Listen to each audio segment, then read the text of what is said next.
Kāpēc jums šķiet, kāpēc ir jāstāda mežs? Tāpēc, lai skābeklis būtu cilvēkam. Pilnīgi pareizi skābeklis, jā, pareizi. Meža galvenā funkcija arī ražot skābekli, lai mēs visi varētu elpot. Vēl ir kāda varianta? Nu, tāpēc, kā, dzīvnieki, kur dzīvo. Jā. Kūtniņi, kur dzīvo.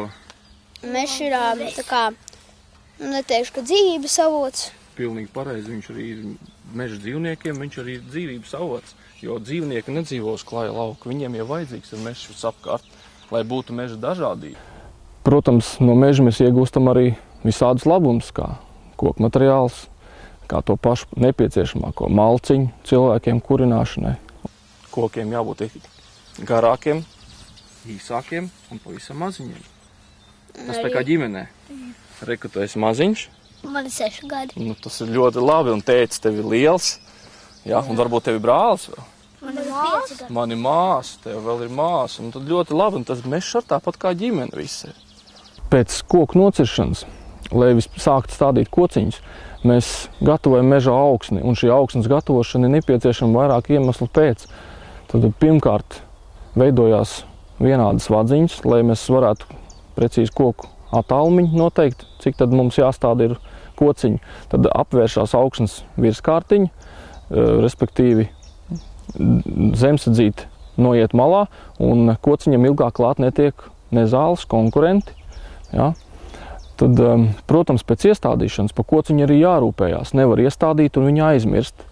Jā, ir nepieciešama kopšana, un šī kopšana ir pat jauniem kociņiem līdz pat 2 līdz 3 reizēm gadā varbūt nepieciešama, jo blakus jau arī ir konkurenti un viņi grib augt. Tas tāpat kā dārzā, jā, iestāda kultūra aug un viņš ir jāravē, lai kaut kas no viņa iznāk. Tāpat pa kociņu arī jārūpējās. Šādus mēs stādiņus stādam Latvijas valsts mežos. Viņi ir audzēti speciāli, jā, siltumnīcās un arī dabā pēc tam, lai mēs viņus varētu iestādīt smukus mežā. Un viņu sausu nevajadzētu stādīt, jā. Viņš ir saslapināts, jā, lai saknīt un saknīšu sistēmu neapžūtu kociņam. Eglīte un ir priedīte. Priede ir saulmīlis. Viņai obligāti jābūt ir saulē. Eglīte tādā ziņā ir daudz pacietīgāka, viņa arī kādu laiku var atrasties noēnojumā. Un tas viss ir jāregulē mums, cilvēkiem, ar kopšanu. Respektīvi, ja mēs iestādam kociņu, tad mums par viņu ir jārūpējās. Mums viņš arī jākop, jāatbrīvo no konkurentiem, no nezālēm, no vispārējā. Kāpēc ir jāstāda mežs? Kāpēc koki nevar paši izaugt? Var izaugt, un viņi arī izaug. Mēs mežu stādam tur, kur viņš jau agrāk bijis, pie nosacījuma, ja tur neatjaunojās ļoti skaisti dabīgi. Jo mēs stādam mežu tur, kur viņš ir izsens audzis. Saprot? Jā. Ja man pieder mežs un es pats viņu izzāģēju, vai es pats varu sastādīt, kas man jādara? Protams, tu vari sastādīt pats, un tas arī būtu vēlams to darīt. Protams, vislabākajā gadījumā ir sagatavot augsnīti mežā un tad stādīt.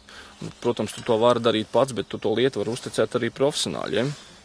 Un stādiņus viennozīmīgi vajadzētu pirkt stādaudzētavā, nevis kaut kur no meža malas pierakt, jo tu pierodz kaut kādas nezināmas izcelsmes to stādiņus. Bet lūk, šie te mežā, ko mēs stādam, jā, nu, tie jau tā kā ir... Tie jau ir izaudzēti. Tie ir izaudzēti speciāli stādīšanai, un viņi ir iegūti sēklas no izciliem kokiem, kas ir auguši speciālās plantācijās. Aparātu durot zemē iekšā, jā, nedrīkst iedurt ne pa dziļu, ne pa seklu. Lai tas būtu, lai mēs saglabātu to, ka tas substrātiņš iekrīt dziļāk nekā augsnes virskārta. Šitā jau vairs nav pareizi stādīt. Tā mēs nekad skaisti nepiemīsim. Pieminot tā kā tas substrātiņš redz paliek augšā un tas stādiņš ir iestādīts nepareizi. Viņš ir nolemts jau bojājai. Tas kā aparātu ir. Tā ir meža stādīšanas ierīce, kura paredzēta ir stādiņiem, ietvar stādiņiem. Jā.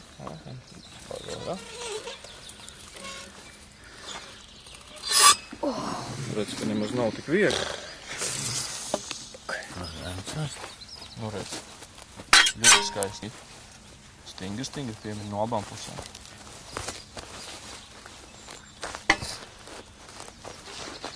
Un kontrolē, pavelc aiz. Viņi nāk ārā, nenāk. Redzi, tu esi ideāli iestādījis stādīt.